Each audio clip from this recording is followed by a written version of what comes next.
Hey guys, just want to have a quick chat about instrumentation viewing on your HDS unit. I've got a HDS 9 carbon here, but it'll work pretty much the same as the live. This is on software 19.1, so please guys, please listen to this part. This is on 19.1. Quite a bit has changed on the instrumentation side. If you click on that, you'll notice it looks completely different. Okay, very nice. I really liked it. I, however, ran into a problem when I connected it to my little 40 horsepower Mercury 4-stroke. I couldn't get certain things to show up. So what I did was I went into simulation mode. So basically you go pages, you go down to your settings, you go all the way down to simulator, you turn on your simulator here, and from simulator you actually create your panel. You cannot create the panel directly on the water with your motor connected for some, well, I'm talking about this particular motor. I'm talking about the SmartCraft on the Mercury. This was my findings. Somebody else might have found something different, but these are my findings. So anyway, I set it up, but look at this nice feature here. You've got quite a few variations of what you can do. But look at this one. I created Toby. This little boat, I'm on my little 4.6 meter Toby here.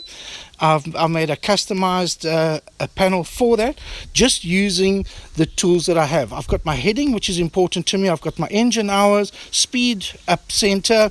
I've got a nice little picture here of my boat. You can add that. You've got time, you've got odometer. I've got the voltage on my Lowrance unit, which is not on my cranking battery. I want to see that, and I want to see my alternator on my motor.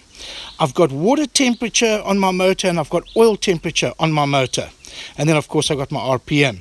To edit this and to add whatever you want, you can just simply just go edit,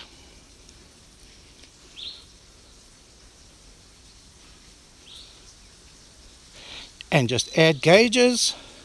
And then, for instance, this picture of the boat in the middle there, you go add decorations. You can go down to image, and you just drag that into the page, and then from source you select what photo you want to show on here. But I've just got this here. Let's just get that out the way. Takes a little bit of time. Okay, we can just swipe that away.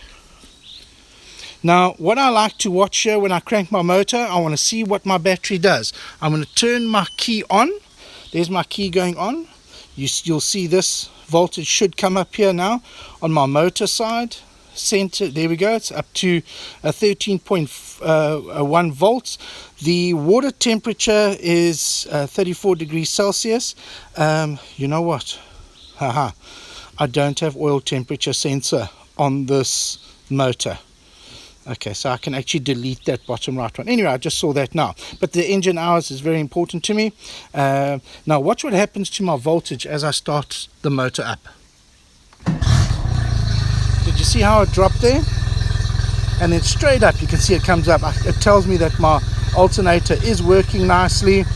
My temperature of the motor, you can see it there on the left-hand side. You'll watch your RPM go up as I rev it. See the alternator voltage also fluctuating slightly there, and you should see the temperature slowly coming up on the motor there. And then I can still monitor my Lowrance voltage. Anyway guys, I hope that helps you. If you've got any questions on how to do this, please just drop me a message in the link or below.